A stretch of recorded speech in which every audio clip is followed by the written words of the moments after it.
ಅಯೋಧ್ಯೆಯಲ್ಲಿ ರಾಮ ಮಂದಿರ ಉದ್ಘಾಟನೆಗೆ ಕ್ಷಣಗಣನೆ ಆರಂಭ ಆಗಿದೆ. ಈ ನಡುವೆ ಅಯೋಧ್ಯೆಯಲ್ಲಿ ಇರತಕ್ಕಂಥ ಕಾರ್ಯಶಾಲಾ ಬಗ್ಗೆ ಯಾರಿಗೆ ತಾನೇ ಗೊತ್ತಿಲ್ಲ ಹೇಳಿ. ಅಯೋಧ್ಯೆಗೆ ಭೇಟಿ ನೀಡಿದ ಪ್ರತಿಯೊಬ್ಬರೂ ಕೂಡ ಕಾರ್ಯಶಾಲಾವನ್ನು ನೋಡಿರ್ತಾರೆ. ಮುಂದೊಂದು ದಿನ ಮಂದಿರ ನಿರ್ಮಾಣ ಆಗೇ ಆಗುತ್ತೆ ಅನ್ನೋ ಭರವಸೆ ಮೇಲೆ ಇಲ್ಲಿ ಮಂದಿರಕ್ಕೆ ಬೇಕಾದ ಕಲ್ಲಿನ ಕೆತ್ತನೆ ಕೆಲಸವನ್ನು ದಶಕಗಳ ಮುಂಚಿನಿಂದಲೇ ಆರಂಭಿಸಲಾಗಿತ್ತು. ಈಗ ಇಲ್ಲಿ ಕೆತ್ತಿಟ್ಟಂಥ ಎಲ್ಲ ಕಂಬಗಳನ್ನು ಕೂಡ ಬಳಸಲಾಗಿದ್ದು, ಜೊತೆಗೆ ಮಂದಿರದ 3ನೇ ಅಂತಸ್ತಿನ ಕೆತ್ತನೆ ಸಿದ್ಧವಾಗ್ತಾ ಇದ್ದು ಪಾಲಿಶ್ ಕೆಲಸಗಳು ಕೂಡ ನಡೀತಾ ಇದೆ. ಹಾಗಾದರೆ ಕಂಬಗಳು ಕೆತ್ತಲಾಗ್ತಾ ಇರುವ ಈ ಕಾರ್ಯಶಾಲಾ ಹೇಗಿದೆ, ಅಲ್ಲಿ ಕೆಲಸಗಳು ಹೇಗೆ ನಡೀತಾ ಇದೆ, ಇದೆಲ್ಲದರ ಬಗ್ಗೆ ನಮ್ಮ ಪ್ರತಿನಿಧಿ ಶಬೀರ್ ನೀಡಿರತಕ್ಕಂಥ ವರದಿ ಇಲ್ಲಿದೆ ನೋಡಿ. ನಿರ್ಮಾಣ ಕಾರ್ಯ ಸಾಕಷ್ಟು ವೇಗವಾಗಿ ನಡೀತಾ ಇದೆ. ಉದ್ಘಾಟನೆಗೆ ಇನ್ನೇನು ಕೆಲವೇ ದಿನಗಳು ಬಾಕಿ ಇರುವಂತಹ ಹಿನ್ನೆಲೆಯಲ್ಲಿ ಈಗಾಗಲೇ 2 ಅಂತಸ್ತುಗಳಲ್ಲಿ ನಿರ್ಮಾಣ ಆಗಿದೆ. 3ನೇ ಅಂತಸ್ತಿನ ಕಾಮಗಾರಿ ಸಾಕಷ್ಟು ವೇಗವಾಗಿ ನಡೀತಾ ಇದೆ. ನಾವೀಗ ಸದ್ಯಕ್ಕೆ ಅಯೋಧ್ಯೆಯ ಕಾರ್ಯಶಾಲೆಯಲ್ಲಿದ್ದೀವಿ. ಇಲ್ಲಿ ಕಟ್ಟಡಕ್ಕೆ ಬೇಕಾದಂತ ಪೂರಕ ಕಲ್ಲುಗಳ ಕೆತ್ತನೆ ಕೆಲಸ ಕೂಡ ಆಗ್ತಾ ಇರುವಂತದ್ದು, ಅದರ ಪಾಲಿಶ್ ಕೆಲಸ ಕೂಡ ಆಗ್ತಾ ಇದೆ. ನನ್ನ ಈ ಭಾಗದಲ್ಲಿ ನೀವು ಗಮನಿಸ್ತಾ ಹೋಗ್ಬೋದು. ಕಾರ್ಯಶಾಲಾ ಬಹಳಷ್ಟು ಐತಿಹಾಸಿಕ ಇತಿಹಾಸವನ್ನು ಹೊಂದಿರುವಂಥದ್ದು. ಯಾಕೆಂದ್ರೆ ಅಯೋಧ್ಯೆಯ ಶ್ರೀರಾಮ ಮಂದಿರ ನಿರ್ಮಾಣಕ್ಕೆ ಬೇಕಾದಂಥ ಅಗತ್ಯ ವಸ್ತುಗಳನ್ನು ಇಲ್ಲಿ ಸಂಗ್ರಹಿಸಿಡುವಂಥ ಕೆಲಸವನ್ನು ಈ ಹಿಂದೆ ಮಾಡಲಾಗಿತ್ತು.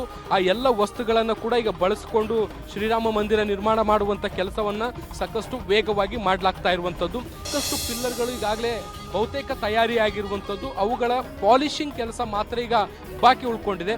ಒಮ್ಮೆ ಈ ಎಲ್ಲ ಪಿಲ್ಲರ್ಗಳು ಅಥವಾ ಕಂಬಗಳು ಪಾಲಿಶ್ ಆದ ಬಳಿಕ ಇವುಗಳನ್ನು ಮಂದಿರ ನಿರ್ಮಾಣ ಸ್ಥಳ ಏನಿದೆ ಅಲ್ಲಿಗೆ ತೆಗೆದುಕೊಂಡು ಹೋಗಿ ಅಲ್ಲಿ ಬಳಕೆ ಮಾಡಿಕೊಳ್ಳುವಂಥದ್ದನ್ನು ಕೂಡ ನಾವು ಗಮನಿಸ್ತಾ ಹೋಗ್ಬೋದು. ಇವುಗಳನ್ನು ಸೈಡ್ ಬೀಮ್ ಅಂತ ನಾವು ಕರಿಬಹುದು. ಯಾಕಂದ್ರೆ ಈ ಕಂಬಗಳನ್ನ ಏನು ನಿಲ್ಲಿಸ್ತಾರೆ ಅವುಗಳಿಗೆ ಪೂರಕವಾಗುವಂತೆ ಮೇಲೆ ಛತ್ತನ್ನು ನಿಲ್ಲಿಸಲಿಕ್ಕೆ ಅಥವಾ ಆರ್ಶೀಸನ್ನು ಮಾಡಿಕೊಳ್ಳಲಿಕ್ಕೆ ಇವುಗಳನ್ನು ಸೈಡ್ ಬೀಮ್ ರೀತಿಯಲ್ಲಿ ಬಳಸ್ಕೊಳ್ಳಾಗುತ್ತೆ ಅನ್ನುವಂಥದ್ದನ್ನು ಕೂಡ ನಾವು ನೋಡ್ತಾ ಹೋಗ್ಬೋದು. ಇಲ್ಲೂ ಕೂಡ ಈ ಕೆಲಸಗಳು ಕೂಡ ಈಗ ಬಹುತೇಕ ಮುಕ್ತಾಯ ಆಗಿರುವಂಥದ್ದು. ಅವುಗಳನ್ನು ಪಾಲಿಶ್ ಮಾಡುವಂಥ ಕೆಲಸವನ್ನು ಈಗ ನಿರಂತರವಾಗಿ ಇಲ್ಲಿರುವಂಥ ಶಿಲ್ಪಿಗಳು ಮಾಡ್ತಾ ಹೋಗ್ತಾ ಇರುವಂಥದ್ದನ್ನು ಕೂಡ ನಾವಿಲ್ಲಿ ಗಮನಿಸ್ತಾ ಇದ್ದೀವಿ. ಬಾರಿಗೆ ಬಂದಿದ್ದು ಅಯೋಧ್ಯೆಗೆ.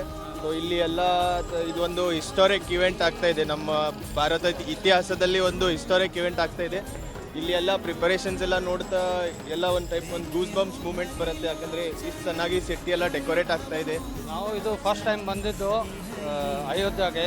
ಇವತ್ತು ಫಸ್ಟಾಗಿ ಕಣ್ಣಾರೆ ನೋಡಿದ ಕೂಡಲೇ ನಮಗಿಷ್ಟು ಅಭಿಮಾನ ಅಂತ ಇದೆಯಲ್ಲ ಹಿಂದುತ್ವರಿಗೆ. ಇಡೀ ದೇಶ ಇಲ್ಲ, ಇಡೀ ಜಗತ್ತಿಗೆ ಫೇಮಸ್ ಆಗಬೇಕು ಅಯೋಧ್ಯೆ. ಹಂಗೆ ಅರಮನೆ ಕಟ್ತಾ ಇದ್ದಾರೆ. 2 ವರ್ಷಗಳ ಹಿಂದೆ ಈ ಒಂದು ಪಿಲ್ಲರ್ಗಳನ್ನು ಕೆತ್ತಿಡಲಾಗಿತ್ತು. ಮುಂದೊಂದು ದಿನ ಅಯೋಧ್ಯೆಯಲ್ಲಿ ರಾಮ ಮಂದಿರ ನಿರ್ಮಾಣ ಆಗುತ್ತೆ ಅನ್ನುವಂತಹ ಭರವಸೆಯಲ್ಲಿ ಸಾಕಷ್ಟು ತಯಾರಿಗಳನ್ನು ಕಾರ್ಯಶಾಲೆಯಲ್ಲಿ ಮಾಡಿಕೊಳ್ಳಲಾಗಿತ್ತು. ನೂರಾರು ಜನ ಶಿಲ್ಪಿಗಳು ಈ ಹಿಂದಿನಿಂದಲೂ ಕೂಡ ಇಲ್ಲಿ ಏನು ಈ ಒಂದು ಕಂಬಗಳನ್ನು ಕೆತ್ತುವಂಥ ಕೆಲಸವನ್ನು ಕೂಡ ನಿರಂತರವಾಗಿ ಮಾಡ್ತಾ ಬಂದಿದ್ರು.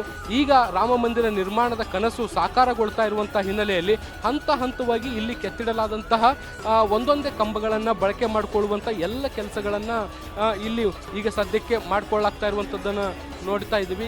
बहुत अच्छा लग रहा है और हम बचपन से भी देखे हैं अयोध्या को. जब यहाँ कुछ भी नहीं था तब भी हम यहाँ आए थे, तो सिर्फ एक मतलब वो पत्थर जैसा पड़ा था. हम लोग दर्शन करके जाते थे. हम लोग कभी नहीं सोचे थे कि इतना अच्छा मंदिर बनेगा. यहाँ का केवल एक ही जो है था कि कुछ हो सकता है अयोध्या में, तो वो टूरिज्म हो सकता है, जिसको माननीय योगी आदित्यनाथ ने मोदी जी के साथ मिलकर के पूरा किया. ನೋಡ್ಬೋದು ನೀವು ಯಾವ ರೀತಿಯಾಗಿ ಪಾಲಿಶಿಂಗ್ ಕೆಲಸ ಕಾರ್ಯಗತಿಯಲ್ಲಿ ಇದೆ ಅನ್ನುವಂಥದ್ದನ್ನು ನೋಡ್ತಾ ಹೋಗ್ಬೋದು. ಈ ಎಲ್ಲ ಕಂಬಗಳು ಮುಂದೊಂದು ದಿನ ಇಡೀ ದೇಶದ ಪವಿತ್ರ ಸ್ಥಳ ರಾಮನ ಮಂದಿರದಲ್ಲಿ ಇರುತ್ತೆ ಅನ್ನುವಂಥದ್ದು ಒಂದು ಖುಷಿಯ ಸಂಗತಿ. ಆ ಎಲ್ಲ ಕಂಬಗಳನ್ನು ಶಿಲ್ಪಿಗಳು ಬಹಳಷ್ಟು ಅಚ್ಚುಕಟ್ಟಾಗಿ ಜಾಗರೂಕರಾಗಿ ಮಾಡಿ ಮುಗಿಸುವಂಥ ಕೆಲಸವನ್ನು ಕೂಡ ನಿರಂತರವಾಗಿ ಮಾಡ್ತಾ ಬರ್ತಾ ಇದ್ದಾರೆ. ಇನ್ನೇನು ಕೆಲವೇ ದಿನಗಳಲ್ಲಿ ಉದ್ಘಾಟನೆ ಕಾರ್ಯಕ್ರಮ ಕೂಡ ಇರುವಂಥ ಹಿನ್ನೆಲೆಯಲ್ಲಿ ಬಹಳಷ್ಟು ವೇಗವಾಗಿ ಕೆಲಸಗಳನ್ನು ಮಾಡಿ ಮುಗಿಸುವಂಥ ಪ್ರಯತ್ನಕ್ಕೆ ಈಗ ಶಿಲ್ಪಿಗಳು ಕೂಡ ಮುಂದಾಗಿದ್ದಾರೆ. ಅದಕ್ಕೆ ತಕ್ಕಂತೆ ಪೂರಕವಾಗಿ ವೇಗವಾಗಿ ಕಟ್ಟಡ ಕಾಮಗಾರಿ ಕೂಡ ನಡೀತಾ ಇದೆ. ಕ್ಯಾಮ್ರಾ ಪರ್ಸನ್ ಜಿತೇಂದ್ರ ಕುಮಾರ್ ಜೊತೆ ಶಬೀರ್ ನಿಡುಗುಂದಿ, ಪಬ್ಲಿಕ್ ಟಿವಿ, ಅಯೋಧ್ಯೆ.